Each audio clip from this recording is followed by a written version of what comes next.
Today I'm going to be showing you everything you need to know about Vermillion oil painting in VR. So I figured the best way to do this is to just go through the game itself, go through what your interface is, what you've got to play with, go through your brushes, the colour mixing palette, how to address your canvas, and then I'll go through each of the settings as well and show you just what they do. Now there's a lot to unpack here, but I promise there's going to be at least one or two things that you'll learn, even if you've been playing the game for a while. There have been quite a few different updates in this game through its life cycle, all addressing things like quality of life, additional features such as mixed reality, multiplayer, etc. And it's all worth investigating. So starting from the top, this is Vermillion oil painting for the Meta Quest. Now, this is an oil painting simulator and you can create some fantastic works of art in this game. So if we hop over to my gallery, now unfortunately I did lose a lot of paintings when I reset this game at one point, but you can see here that I've painted a number of different paintings. If you've been following the channel, you'll have seen various different scenery paintings I've done and various different characters that I've made. I do have a famous painting series where I try and replicate famous paintings. You know, I'm not the number one artist in town, but I do try my best. As you can see, there's an apple that I roughly painted here just for fun. Now, what have we got in Vermillion? So this is our easel. This is where we have our canvas. This is where you can adjust the canvas size, shape, and you can even zoom in if you need to, so you need to get finer details, but I'll touch on that a little bit later on. So this is your easel. This is where your canvas is. So you can adjust this. So you grab this little handle here. This allows you to adjust the height and angle of your easel for whatever mode you're playing or for whatever sort of stroke you're going for. So you can play this game sitting down or standing up, and you can just pull these things to wherever you need them to be. So that's what those grips do. Then you've also got this little slider here that adjusts the height of where your painting is going to be. Now I guess depending on the size of your canvas, that will come a little bit more needy later on. So there we go. That's how you address your easel. That's how you move it. It is on wheels, so that makes things a bit easier. Now directly to my right, we have our brush stand. Again, if you look for the little silver handle, when it glows yellow, using the grip button, you can move that to where you want. So you can drag it around wherever is more comfortable for you and slide it up and down. To our left, we have another movable mount here. Again, up and down, left and right, move it to wherever you need it to be. And on here is your colour palette. So using the grip button, you can grab hold of that. I'll cover the palette on its own because there's a lot to unpack there. But that's where you would store your palette. Now on your easel you have this bucket here. This bucket is paint thinner, and I'll show you a little bit how to use that as we move on through the video. On here where you can see this little brown splodge, this I believe is your wet canvas, so your wet palette. You can put paint on there, prepare some mixing, use the paint thinner, and whenever you're done with it you can just give it a wipe and it's gone. So it saves you making a big load of mess with your main palette here. Which is good. Now you can reset this, you can save different custom palettes, and I'll show you how to do that in a moment. So those are your tools. The other tool that I haven't mentioned yet is this little thing here, and you can move this to wherever you like. This is your menu, this is your integrated browser. It has basically everything you need. So as you can see, I've got the ring of power there. That's because I was contemplating doing a painting on it. But what you can do, so from the top you've got your web browser. And if you hit search, you can search through DuckDuckGo and search for whatever you like. So you can bring up a YouTube tutorial if you like. I remember I did at one point bring up a Bob Ross video and I followed along to it. That was pretty fun. But you can bring up any sort of image you like. As you know, let's search for dogs, for example. And then all you do is slide to images, bring up a picture of a dog, and there you go. So we've got a reference image here that we can now look at and sort of copy. You can also make that bigger or smaller as for your comfort. You can also turn it off using the eye if it gets in your way. Now, that's all well and good. What if we're not at the level where we want to be able to just copy a reference image yet? What if we want to be able to sort of project this image onto the canvas? Well, first thing you want to do, let's get rid of this. We want to start a new painting. So you do that, everything with your saved paintings and new paintings will be done with this little save icon there, which is a floppy disk if you know what one of them is. Simply click yes. Now, so when you start a new painting, it gives you your size up here. So you can adjust. If you know what size you want, you can drag it until you get to the size. Or you can just play it by your eye and just drag it to where you want. When you're happy with the size, you get this silhouette here. Put your hand into the green tick, and then it solidifies the size of your canvas. Now, using this adjuster here will not change the actual size of the canvas. I mean, it does, but it's more of a, it's going to zoom and stretch rather than give you any additional space. So there we go. So we've got our canvas now. What were we talking about? The browser. So yeah, we want to project this onto the canvas because we want to do a bit of tracing, at least for the main parts. So the way you would do that is click this little projector button here. Now, we can move it around, we can make it bigger, so we can position this anywhere on the canvas that we like. You can also change how transparent it is. So however's easier for you, you can have a 50%, 100%. So there we go. So you can project that onto the screen, and then all you have to do is pick up your paintbrush and then sort of use that as your guide. And then once you turn it off, there you go. So you can imagine how powerful that is for learning how to paint and position an image. And you can do your blocking out and stuff, and then that might help you out. And then eventually you can start just learning to copy from the image itself and just paint by feel. So that's on the top there. The other thing you've got is if you want to search for videos, you just click this video icon. This will bring up YouTube.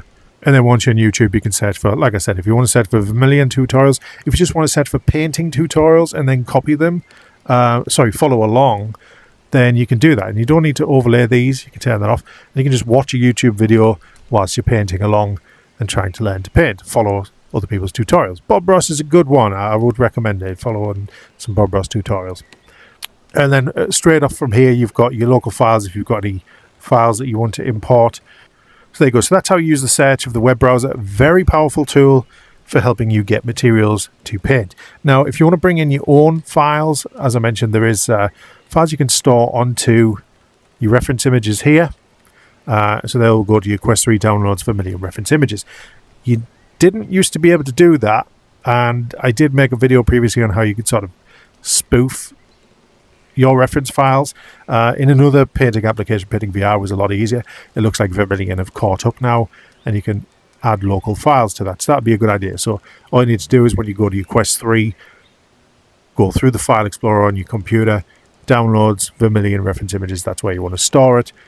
Click the folder here, you'll be able to import it. So if you've got a picture of a family member or a family pet, you want to bring them up as a reference image, that's how you do it. So now moving downward. So painting by numbers is the next option on the menu. So painting by numbers was a more recent update that they did to the game, which has actually gained quite a lot of popularity. And it's actually pretty fun. It looks like you can purchase different packs. But the Welcome to Vermillion pack is free, and you get this wonderful colourful cat here, the crocodile or alligator, and it's pretty good. And then you can do custom in your local file. So again, if you've saved a file, saved an image, taken a photo yourself, and you want to do it paint by numbers, it actually does work out quite well.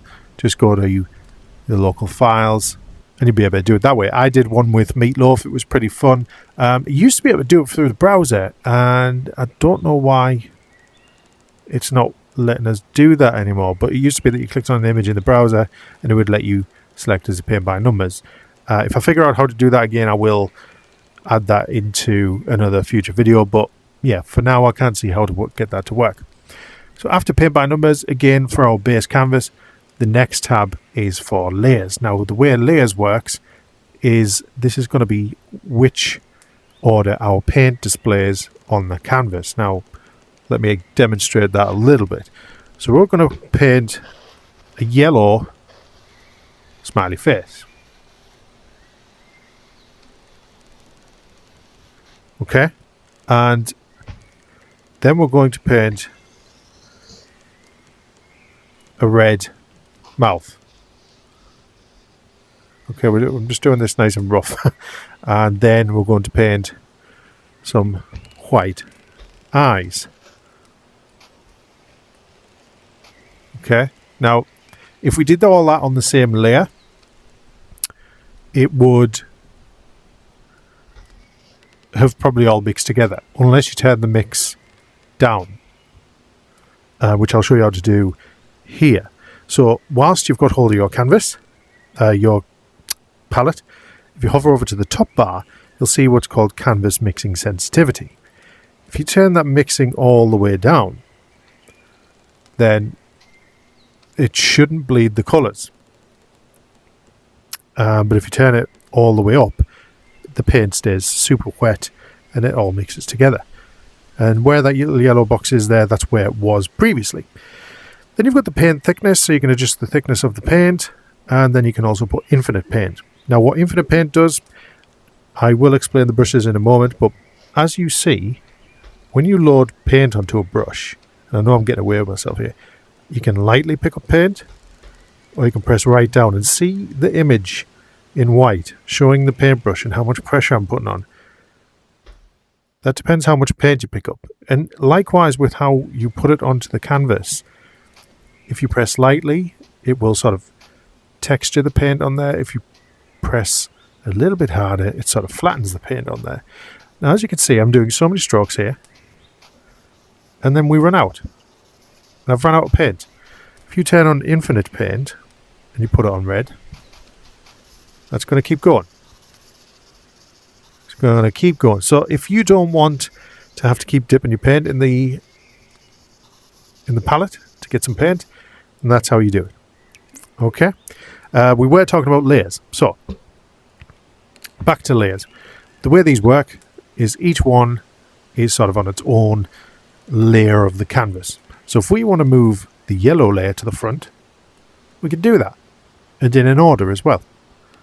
Then if we want to bring different layers back up, and then you can even merge them as well, because you're going to say to me, wow, you've only got 4 layers, that's not awful lot to work with. Well, if you're happy with 2 layers, you can merge down, those merge together, and merge down again. That frees up layers for you. And you don't always have to use layers. As I mentioned, if you turn down the canvas mixing, then you can paint the white on the yellow without worrying about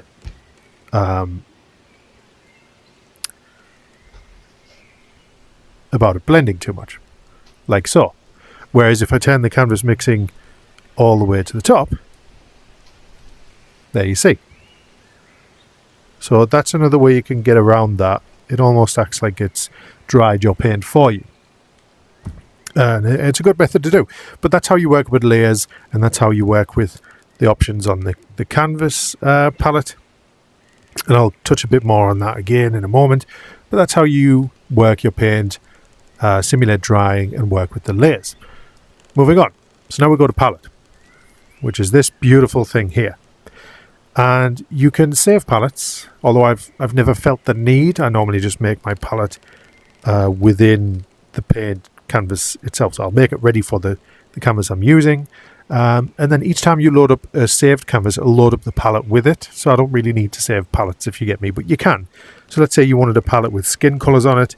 You could save it in there. Let's say you wanted a palette that was focused on different types of greens, for example. You could do all that stuff. And you get your 2 default palettes here. This is the one that I use, which is the default. And you can resize it if you want to work with a smaller palette. Look at that. Look how cute it is.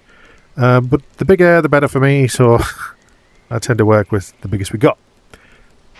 Brush. I showed you how to pick up paint.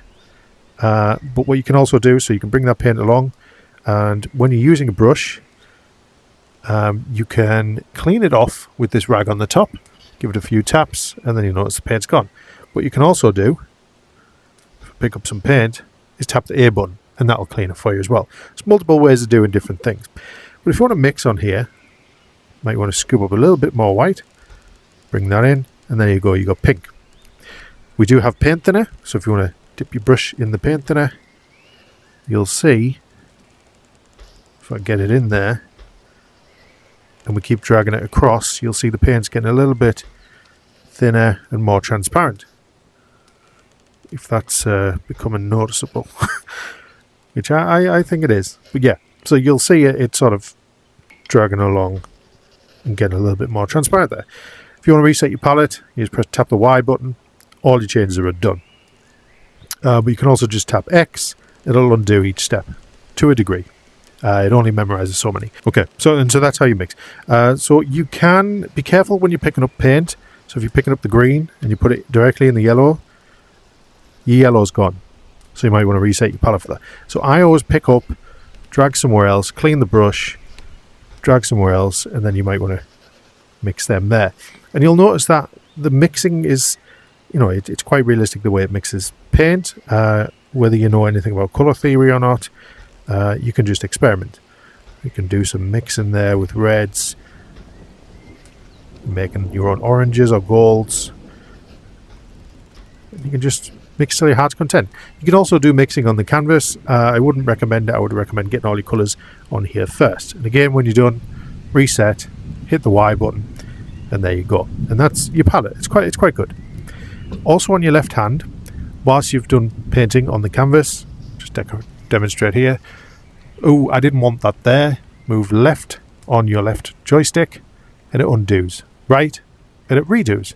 So if you made a mistake, you can quickly tap left or right to redo. It's entirely up to you, and it goes back so many steps just for your convenience. But I would also recommend hitting the save button as often as you can, which is the next tab. And so if you hit save, you can save your painting as many times as you want, and you can also address the autosave here if you want it off, or how frequent you want it to be. I believe those are in minutes. And there you go. So you can save it as many times as you want, just to save yourself some hassle. Now brushes, which I probably should have touched on way sooner in this video, but here's your brushes. So on your brush stand, you've got your cloth rag here, as I mentioned. You can see there's a bit of paint left in that brush. Give it a bit of a dab, and clean as a whistle. But also, tap the A button, as I mentioned, and it's clean. Now I'm not going to tell you what each of these brushes are, simply because I'm not an expert. They all have a name, so if you hover over them, you've got your 1-inch filbert, your fan brush, pointed round. I guess I am going to tell you them all. Smooth dagger brush, smooth short flat, rigger, palette knife, which I love, the 2-inch brush, smooth 1-inch oval, blender brush, dagger colour shaper, and your cleansing rag. Now the cleansing rag does exactly what it says on the tin. You give it a bit of a rub, and the harder you press, the more paint you take off. Also, if you dip it in the paint thinner, it does a bit of a better job. Now it's not perfect, and I would stick to the undo or the layers, and there's other ways you can do it, undo, reload in the paint. But as you can see, with a bit of elbow grease and a bit of paint thinner, good as gold. So that's what your cleaning rag does. Now with these brushes, as you pick one up, you can see it mentions how to scale there. So on the right thumbstick, hold it up, and it makes it bigger for bigger strokes, and then down for smaller strokes. Additionally, if you move it on certain brushes, left and right, you can swap. So that'll go from a smooth 1-inch oval to a bristle 1-inch oval, and it applies the paint in a different way. There you go. That's a bit more chunky, and that's a bit more bristly, a bit more rough, and that's what that does. So with certain brushes, you can. That one you adjust the thickness, I believe, if it ever lets me. Additionally on brushes, so we've got the fan brush. I like making this one really big. I do enjoy the fan brush, but you can also swap that one and scale it. So some of them offer multiple options. Now, as for your grip, release the grip, hold it, and you can choose where you want to hold the brush. So if you want a bit more control, depending on how you like to paint and where you want the control, a bit more control closer to it or further away, it's entirely up to you and your preference. So like I say, you pick up the brush, pick up the brush with the grip. So you tap the grip once to pick it up, hold the grip, and slide your hand to wherever you want it to be, and then release. And then if you're done with the brush, place it back on there. Sometimes you have to press the grip button to sort of drop it. Sometimes it just sort of knows you're trying to put it away and lets go. So those are your brushes. The palette knife doesn't have any other sort of modes or scales to it, but it is an incredible tool. If you you want to do a bit of mixing with it, so you can scrape paint with the side here, which I think is fantastic. If you want to get a snow effect on a mountain or something, it's good for that. It's also really good for mixing. You can pick up with the edge and do a bit of mixing, and you can create any shape you like with the palette brush. I think it's absolutely magnificent. Like I said, you can do one colour on one side and then another colour on the other, and you can create some fantastic pieces. Obviously, I'm not trying to create a masterpiece here. I'm just showing you how the things work. But the palette brush, really fantastic tool. Really do love that one. Another favourite of mine was the fan brush. Now this one I use quite often if I wanted to do, like grass or hair. It actually comes in handy with the clumps. So bit of a tip there. But hey, so those are your brushes. That's your palette. Put that away. To save a palette, I guess if I wanted to save this, we would just hit the save palette button, and there we go. Default, so we're going to pull that one up, and we go back to our palettes, and there we go. We can load it up anytime. So as I mentioned, if you pulled a bunch of these together and you made skin colors, greens, whatever you want. Let's say you want to create a nature palette with all the different greens and browns for when you're painting outside. You could do that, and you could make those. Another thing is you can also clean these paints off using the rag.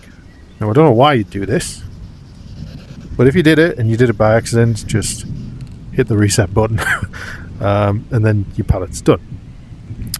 So we've covered the easel, we've covered the brushes, we've covered the palette, we've covered this wet canvas thing, paint thinner, and the palettes and the saving. What about when you finished a painting and you want to send it somewhere? You want to show the world, you want to maybe even print it out somewhere, put on a postcard or a birthday card or something like that. Well, all you do is you go to export, and you've got a few different choices here. You've got studio photo, you've got gallery, and you've got neutral. Now I believe studio photo includes the light from the studio, and you might not be able to see it here because we're white, but there'll be a reflection from a studio light. And I think it also may include some of the easel. I can't remember. But I normally go for gallery.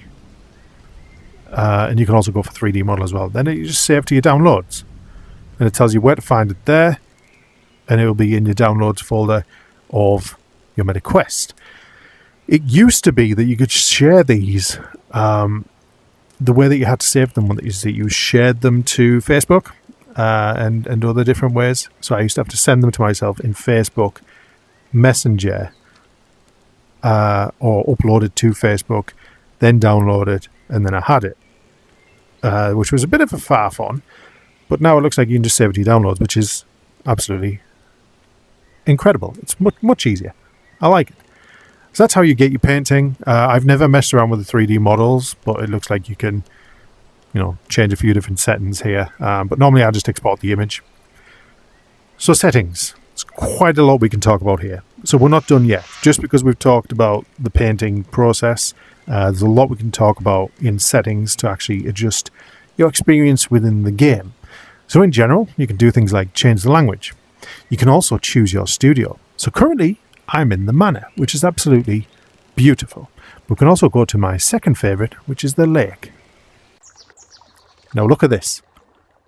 Transported immediately into a little lake house with a little boat and a little lake out there. Beautiful sounds, and you've also got some mountain scenery here. So if you want to be inspired, you can bring yourself into the lake, which is really cool. Then we've got the loft, which is fairly... It's crisp and clean. It's a lot of white going on. But it's nice. It saves there being too many distractions, I guess. And then you can go to pass through. And this is where you see my dirty room. But hey, there's another thing that I wanted to talk about. Is that you can, whilst you're in mixed reality or pass through, using the full color pass through, you can actually make a gallery out of your pass-through environment by placing different paintings in different areas. So look at that. I can put some of my paintings that I made in Vermillion into my own space through mixed reality. How fun is that? So this office that I have becomes a studio. I can paint whilst looking at my existing paintings that I made within the game. That is fantastic. Let's go back to the manor. Now, when you're in one of these environments, like the manor, you can have time of days automatic. You can have it as sunny, you can have it as sunset, or you can have it as night. I tend to have it as automatic. It sort of just reflects the time of day that I'm in. So it is sunset, evening time. I think it's a little bit darker than it really is outside. But yeah, so you can change to sunny if you want to paint in a sunny environment, sunset, or nighttime. And look at that. Painting by candlelight in a manor. It's great.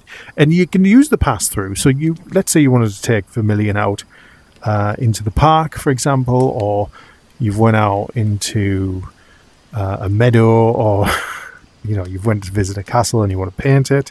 You can do that. Put the pass-through on.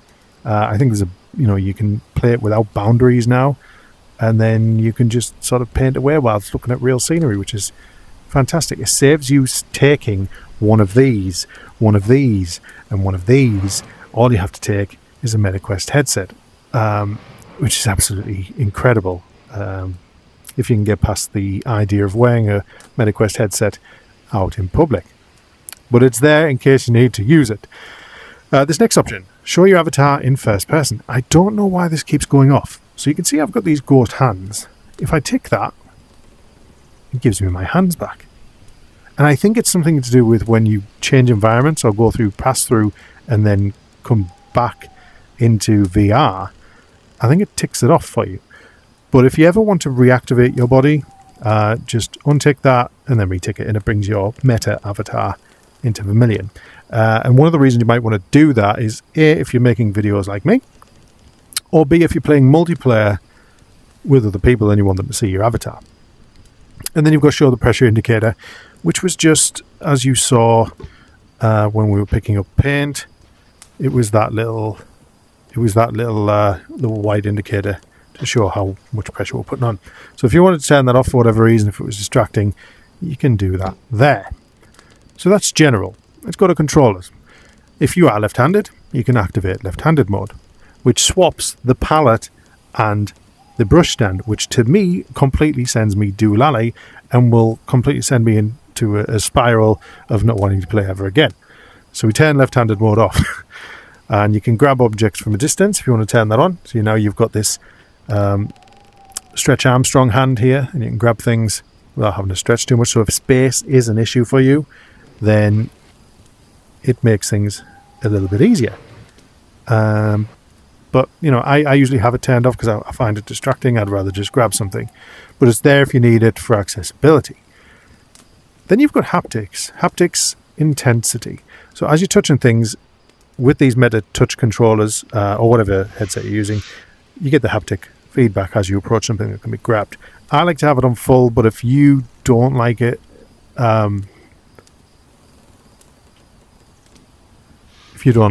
you can sort of turn it a bit down.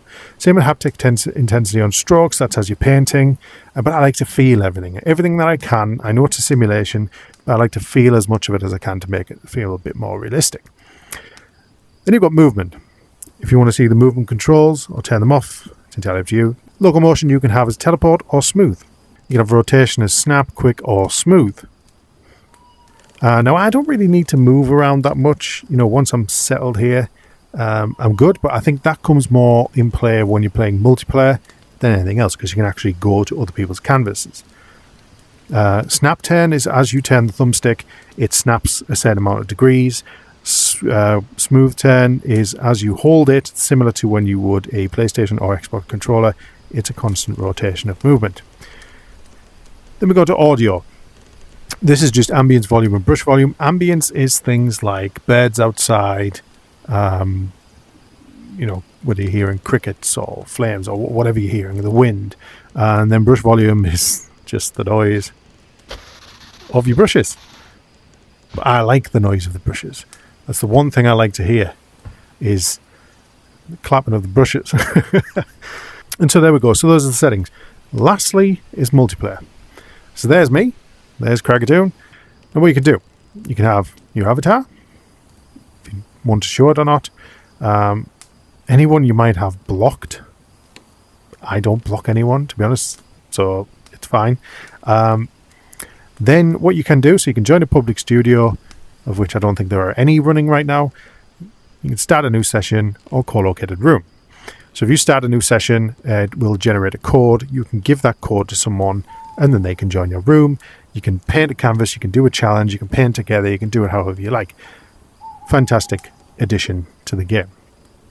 And then you've got your help section here where you can do the tutorial. So if you missed a bit of the tutorial, or you've been like me, sometimes you spend long periods of time outside of the game and something might have changed.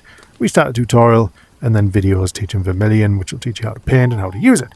Hopefully this one has helped. Hopefully that's helped. Oh, one more thing, which I used to get asked quite a lot about. While you have hold of the brush and you load it up with some paint, how do you get straight lines? If you hold the B button, you'll see that little white line. Release the B button, that solidifies your ruler in place, and that stabilizes your brush, and that's how you do straight lines. It's not perfect, not by a long shot, but it's something. And then just tap the B button to turn it off. And you can do that at any angle you like. And there you go. That's how you do lines with the ruler in Vermillion. So hopefully this was a help. If there's any other tips you want to share, feel free to add them in the comments. Go and show this game some love. Show us what you can create, because Vermillion is actually one of the first games that I got addicted to in VR. And it was sort of the launch of some of my content creation and some of my most popular videos. So also, if you do use the Logitech MX Ink stylus, completely compatible with Vermillion, I do have a video dedicated to that, showing you how it works in Vermillion, if you want to go and check that out. But if you were looking into the stylus, works brilliant on this game. Hope you enjoyed the video. Let me know what you think, and I'll see you on the next one. Bye bye.